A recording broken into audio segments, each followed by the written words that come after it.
Good morning and welcome to Behind the Screen. I am JM and this is a show where we sit around, we talk about games, role-playing games, board games, card games, miniature games, hopefully more miniature games this summer. I plan on teaching some of my friends, dragging them kicking and screaming into the world of conquest, last argument of kings, but that is neither here nor there. As I paint more minis, I will be sure to show them off because so far Dreamshaper has been putting me to shame on the iconic Patreon with all of his great Marvel Simon minis from the Marvel board game that he's doing. But today, we're talking about role-playing games. And I got into Call of Cthulhu this last time, specifically to play Achtung Cthulhu. Achtung Cthulhu was this World War II secret history, everything is true kind of setting. You're playing heroes in World War II, fighting against the Black Sun. The Black Sun is sort of Germany's occult wing. It taps into things like the Indiana Jones movies. It taps into Hellboy and BPRD. Comics and stories that I really like. It's Tim Powers novels, things like Declare. Right up my alley. And I ran a little bit of it. I actually read more of Achtung Cthulhu than I ran. And that was because in my head, I always saw Achtung Cthulhu as more of a pulpy game, more akin to, say, Indiana Jones than Dunkirk. The opening scene of Hellboy compared with Band of Brothers. I always wanted something a little bit more pulpy, a little more Savage Worldy.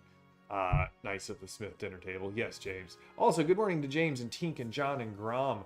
By the way, well done to everybody who's in my in the play-by post. Those first posts have just been wow, just wonderful. So today we're gonna look at Achtung Cthulhu's starter set. It's about $35, and it switches over from the Call of Cthulhu mechanics to the 2D20 mechanics that I did the review on Tuesday.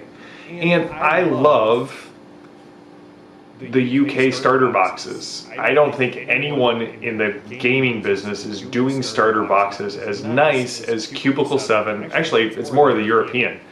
Cubicle 7, Free League, and Modifius. Oh, it did. Hold on.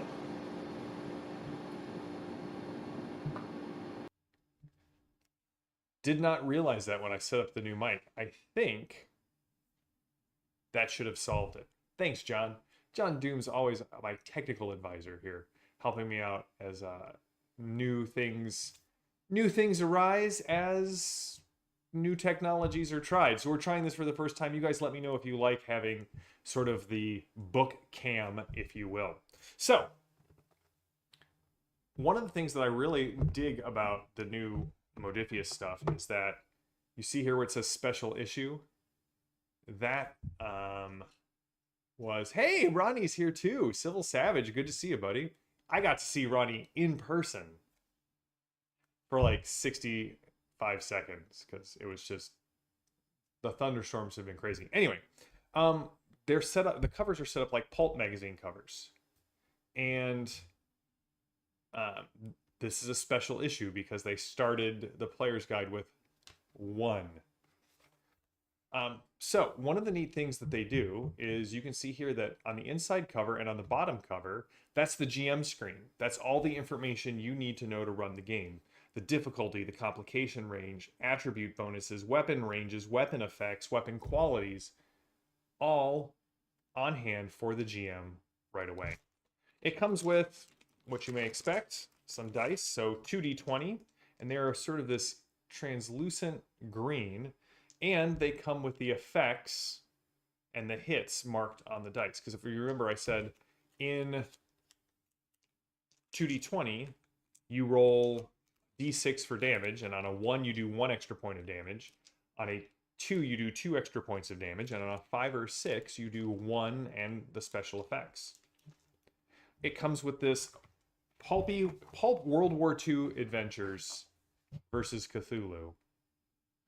Basic rules. The basic rules are only about 16 pages. It covers magic and combat and zones and how to improve the odds and fortune and momentum and everything you need to run the game. It is great design, Grom, and the dice are gorgeous. Look at this. So I don't want to talk too much about Among the Wolves, but it is a fantastic adventure. It actually starts off days before Operation Dynamo, which is the operation where we were trying to evacuate a ton of people out of Dunkirk. You start there, you get caught up in occult craziness that ends with some underground Migo exploration and you piloting and riding in this Panzer tank that has been converted into a subterranean drill vessel. Amazing. I actually think this adventure would take probably 3 or 4 sessions to run. Right off the top, it's 54 pages and it comes with player handouts and then has this wonderful section on what's next. So it tells you, hey, here are the other things. If you want to make your own characters, go buy this book. If you want to jump into Shadows of Atlantis, which is a pre-war campaign that spans the globe, which I've read in the first edition. Or you can go to Serpent and the Sands, which is a 10-part adventure set in the North African campaign. And then they have The Forest of Fear, which is a late war campaign based on the Battle of the Bulge involving Shuggoth. Love it. I love that they're leaning into more of a pulp aspect with this game. Again, it always felt more that it should be more BRPD Hellboy than oh gods, we're all going to die. So, like with every other starter box, I'm just going to kick this over. There's the bottom of the GM screen. It comes with 6 characters. You get full character sheets, full character art. So we have a commander, a soldier, our grease monkey, our investigator, our infiltrator, and then possibly my favorite, the Boffin, the British medic. You also get a cheat sheet. It's not just the GMs that get cheat sheets. There's a cheat sheet for every player, up to 5. It comes with 3 double-sided maps. And last but not least, they're not figure flats, but they are tokens for putting out on the maps, including momentum and fortune tokens. So that's the adventure. Or that's the starter box. It comes with a ton of material chalked in to it for $35. If you are at all interested in Achtung Cthulhu, I think the starter set is the best place to jump into it. You get just enough a taste of the rules. You get all of the cool bells and whistles, tokens and maps and character sheets and cheat sheets, and a 3 to 4 session adventure guaranteed to kind of spice it up for your players the first time you're trying it out. If you're trying it out with players who are typically resistant to trying a new system, this takes a lot of the sting of that out of here. Oh, well, I've got a pre-made character for you. We've got maps and tokens, so it looks cool, and you have your own personal cheat sheet. So the GM, it makes it really easy to run. Modifius is definitely looking at the other great starter sets, including the ones from Chaosium, where that first act of the adventure has a bunch of call-out text to the GM saying, here's how you explain momentum. Here's how you explain a skill test. Here's how combat works. So as the GM, you're learning the game as you're reading through the adventure, and then able to hand it over to the players and give them that information to make sure they know what they're doing and make sure that it is running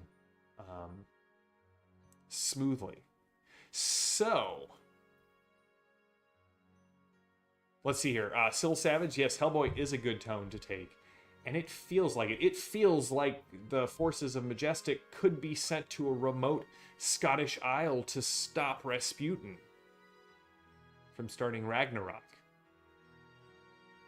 John, it is, I will say, Pinnacle packs more in their boxes than this, and they charge more for it. This is a great intro box, and like I said, the adventure is solid, the rules, pacing, and explanation is fantastic, the tokens are amazing, the dice are gorgeous. Sadly, I don't think they have a starter. I think this might actually be their first starter box, Grom. You have to go all in with John Carter of Mars and do the 2 books. I think I don't know if they still have some of the all in, which are insanely good deals with just materials that you won't find anywhere else, but gall darn it, they are expensive. So that's it. That's Achtung Cthulhu. I put a link to the PDF for the starter box in the show notes. I'm definitely going to get this to my table. This may be my Halloween adventure that I run for my Tuesday group because they're into horror and they enjoy stuff like this. Well done, Modifius. I know I'm the guy who's reviewing your product, but I picked this up at Madness, and I regret nothing. In fact, what I regret is not buying more Achtung Cthulhu, which may be my Gen Con gift to myself this year.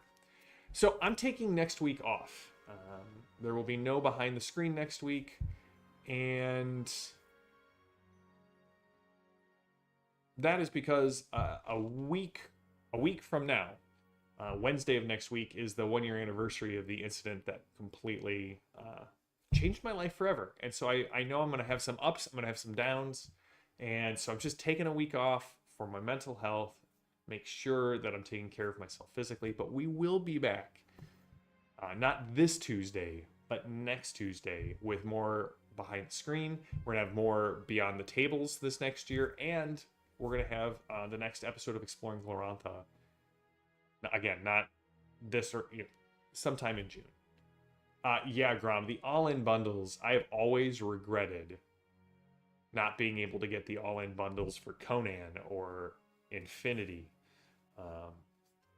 They didn't do an all-in bundle from what I saw for Achtung Cthulhu, but I may have to check on that. Yes, in my Vendom game, we had our first character death. Mark played it beautifully. They were fighting some lizard folk beastmen, as well as some scouts from the forest tribes, trying out some new mechanics. And man, Mark took a gamble and spent his last fate point on trying to kill the guy in front of him, and failed, and the guy killed him, and he had no fate points to save him. It was a masterfully played round of combat. And I love having Mark in my Vendom games because Mark might be the person who has played the most Jackals. Not just with me. Like, he's been in all of my playtests. I think he's been in all of my Jackals games.